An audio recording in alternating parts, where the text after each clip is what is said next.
ધોરણ 9 ગણિત પ્રકરણ 14 આંકડાશાસ્ત્ર.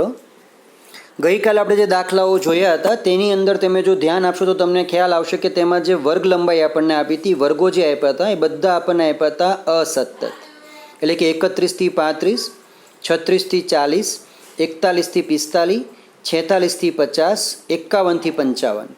તો આ બધા વર્ગો જે છે તેને કહેવામાં આવે છે અનિયમિત, એટલે કે અસતત વર્ગ લંબાઈ. તો આવા કોઈ દાખલામાં આપણે જ્યારે દાખલો ગણવાનો થાય આંકડાશાસ્ત્રમાં તો તમારે પ્રથમ વર્ગો જે છે એ સતત કરવા પડે. સતત કરવાનો મતલબ એવો થાય કે તમારે બધા વર્ગ લંબાઈ જે છે એ દરેકમાં સરખી હોવી જોઈએ.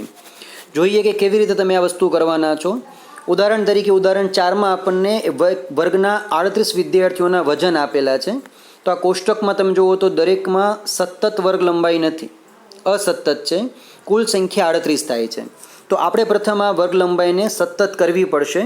તો સતત કરવા માટે તમે એક જ વસ્તુ યાદ રાખશો કે આગળ જે છે અધસીમાં એમાંથી તમારે 0.5 બાદ કરી નાખવાના છે અને અહીંયા તમારે 0.5 આપી દેવાના છે, કંઈક આ રીતે.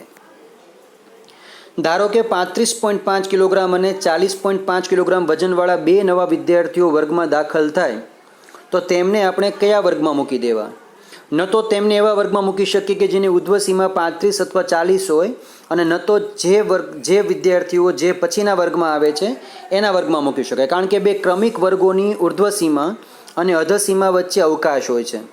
તો આપણે આવી સ્થિતિમાં વર્ગને એવી રીતે વિભાજિત કરવા જોઈએ કે જેથી ક્રમિક બે વર્ગોની અનુક્રમે એકની ઉર્ધ્વસીમા અને પછીના વર્ગની અધસીમા જે છે એ સરખી થઈ જાય. એના માટે આપણે દરેક વર્ગની ઉર્ધ્વસીમા અને તેના પછીના વર્ગની અધસીમા વચ્ચેનું અંતર શોધવાનું છે. આ અંતર તમારે યાદ રાખવાનું છે 0.5. એટલે અગાઉ તમને કહ્યા પ્રમાણે તમે આગળના વર્ગમાંથી 0.5 બાદ કરી દેશો અને એની પછીના વર્ગમાં 0.5 ઉમેરી દેવાના છે. કઈ રીતે? તો કે આ રીતે. જો બંને વર્ગોમાં સમાન સંખ્યા રાખવામાં આવે તો તેની 2 વખત ગણતરી થાય. તેથી એક રૂઢિ પ્રમાણે 35.5ને વર્ગ 35.5 અને 40.5માં સમાવેશ કરશું, પરંતુ 30.5 અને 35.5ના વર્ગમાં મૂકતા નથી. આવી જ રીતે 40.5ને 40.5થી લઈને 45.5ના વર્ગમાં મૂકશું, એટલે કે તમે તેને 35.5થી 40.5ના વર્ગમાં નહીં મૂકો.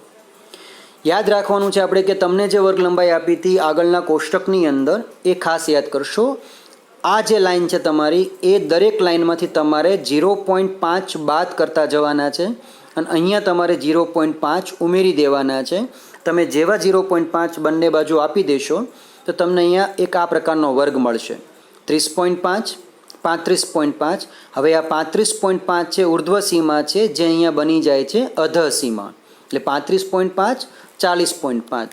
ધ્યાનથી જુઓ, તમને ખ્યાલ આવશે કે 30.5, 35.5, 40.5, 45.5, 50.5, 55.5, 60.5 અને 65.5 તથા 70.5 દરેકમાંથી આપણે 0.55 બાદ કરી દીધા છે અને બાદ કરેલા પોઈન્ટ આપણે અહીંયા દરેકમાં ઉમેરી દીધા છે.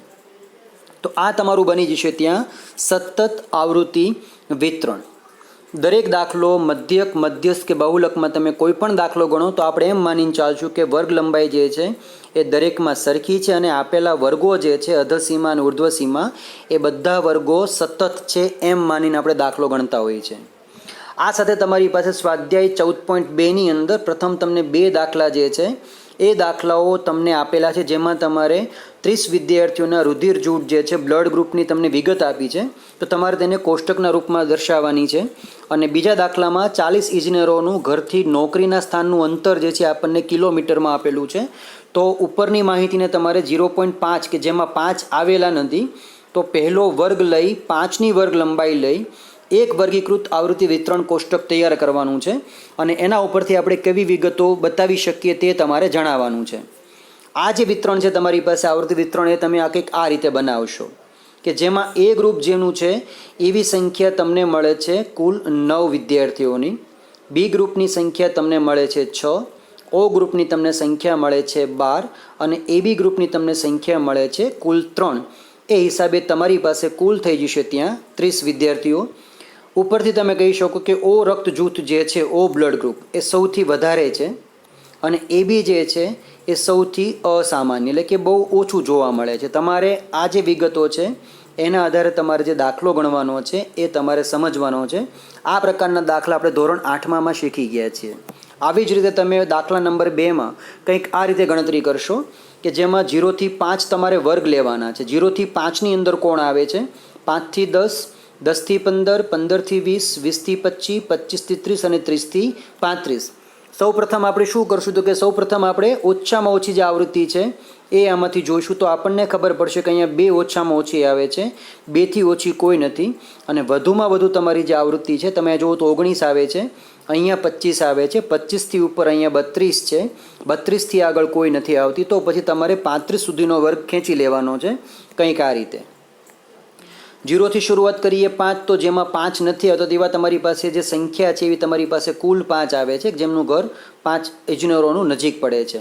પછી 5 થી 10 એવા છે કે જેમાં 11 છે, 10 થી 15 કે જેમાં 11, 15 થી 20માં 9, 20 થી 25માં 1, 25 30માં 1 અને 30 થી 35માં 2. કુલ ઇજનેરની સંખ્યા હતી 40. તો વર્ગ જે છે 5 થી 10 એ 10 થી 11ની આવૃત્તિ સમાન છે. તમે જુઓ 5 થી 10 અને 10 થી 11 જે છે આ બધા જે રહ્યા એ સરખે સરખા, કારણ કે બંનેમાં આવૃત્તિ 11-11ની થાય છે. એટલે કે મહત્તમ ઇજનેરોનું જે ઘર છે નોકરી સુધીનું અંતર 5 થી 11 કિલોમીટરની વચમાં છે. સામે વર્ગ 20 થી 25 અને વર્ગ 25 થી 30 જે છે એ સમાન થાય, કારણ કે અહીંયા બંનેની સંખ્યા 1-1 થાય છે.